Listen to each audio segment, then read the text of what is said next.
जत तालुक्यातील वंचित 67 गावांच्या विस्तारित म्हैसाळ योजनेच्या दुसऱ्या टप्प्याच्या कामाची निविदा जलसंपदा विभागाने प्रसिद्ध केली आहे। 979 कोटी रुपये त्यासाठी मंजूर करण्यात आलेत।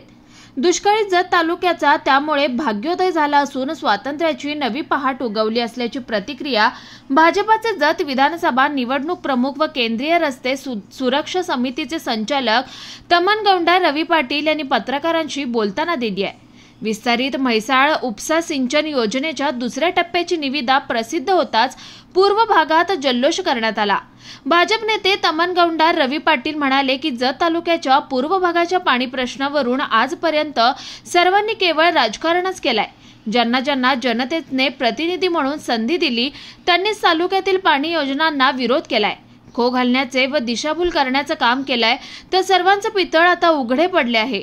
मुख्यमंत्री एकनाथ शिंदे, उपमुख्यमंत्री व जलसंपदा मंत्री देवेंद्र फडणवीस, जिल्ह्याचे खासदार संजय काका पाटील, भाजपाचे प्रदेशाध्यक्ष चंद्रशेखर बावनकुळे या सर्वांनी जत तालुक्यावर विशेष प्रेम व्यक्त केलाय। आधीच घोषणा केल्याप्रमाणे दुसऱ्या टप्प्याला 989 कोटी रुपयांचा निधी दिलाय। नमस्कार। आज जत तालुक्याला खरं स्वातंत्र्य मिळालं म्हणजे काय, 70 ते 75 वर्ष झालं जत तालुक्यामध्ये म्हैसाळच्या पाण्यावर प्रत्येक पक्षाने राजकारण केलेलं आहे। यामध्ये ज्या मुद्द्यावर ज्या गोष्टीला जनतेसमोर नेऊन अनेक लोक पाणी आणतो, म्हैसाळचे हे करतो ते करतो, जत तालुक्याला प्रत्येक गावात पाणी आणतो, असे अनेक मुद्द्यावर जी लोक निवडणूक केलेले होते त्या गोष्टीला आता पूर्णविराम लागलेला आहे।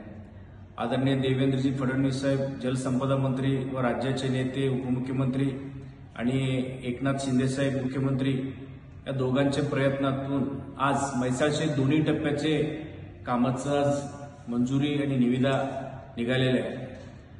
खरं म्हणजे यामध्ये पाणी संघर्ष समिती असतील, अनेक आध्यात्मिक लोक असतील, अनेक लोक या पाणीसाठी प्रयत्न केलेले आहे आणि काही नेत्यांनी मात्र ह्या पाण्याचा मुद्दा घेऊन प्रत्येक इलेक्शनमध्ये वेगवेगळं वळण लावून लोकांना वापर केलेले आहे।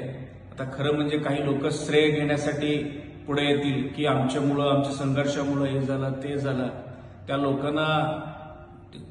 लोकांना खरंच जगची जनतेने आता उर्वरित येणाऱ्या कालावधीत जागा दाखवायला पाहिजे की प्रत्येकानं आता जे काही लोकप्रतिनिधी आहेत त्यांना 5-5 वर्षाची मुदत लोकांनी दिलेली आहे, त्यांचे कार्यकालात झालेले नाही आणि केवळ भारतीय जनता पक्ष आणि एकनाथ शिंदे साहेब, देवेंद्र फडणवीस साहेब यांनी पंतप्रधान जलसिंचन योजनेमध्ये हा योजना घेऊन खूप मोठं जत तालुक्याला न्याय दिलेले आहे।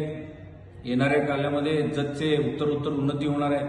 त्यामध्ये इथून पुढे जतचे विकास आणि पर कॅपिटा इन्कम असतील, आता उद्योगधंदे असतील, येणाऱ्या काळामध्ये येणार आहे। यासाठी मुख्य म्हणजे जतची जनतेने आतापर्यंत ज्यांनी पाण्याच्या मुद्द्यावर सरकारचे विरोध केले, काही लोक थट्टा केले, विस्तारित योजना होऊ शकत नाही, कधी होणार आहे, काय आहे, त्याचे टेंडर कधी निघणार आहे आणि ही योजना होणार होतं।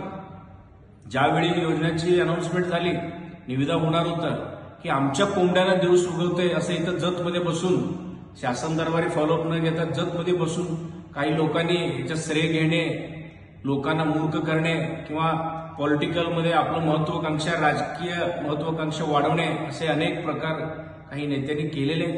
येणाऱ्या काळामध्ये लोकांनी त्यांना त्यांची जागा दाखवावी आणि यामध्ये जतचे भाग्योदय इथून पुढे होणार आहे असं मी सांगतो। आणि यामध्ये देवेंद्रजी फडणवीस साहेब, बावनकुळे साहेब यांना आम्ही सातत्यानं प्रयत्न केलो आणि भारतीय जनता पक्षाचे एक छोटं कार्यकर्ता, एक विधानसभा प्रमुख म्हणून 1 वर्षामध्ये अनेक वेळा ज्यावेळी देवेंद्रजींना भेटलो, बावनकुळे साहेबांना भेटलो, याच मुद्द्यावरती आपण चर्चा केलेली आहे।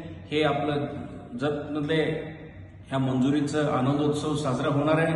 मोठ्या प्रमाणात आपण या योजनेची स्वागत करू, जल्लोष करू आणि इथून पुढे जतचे भाग्योदय होणार आहे।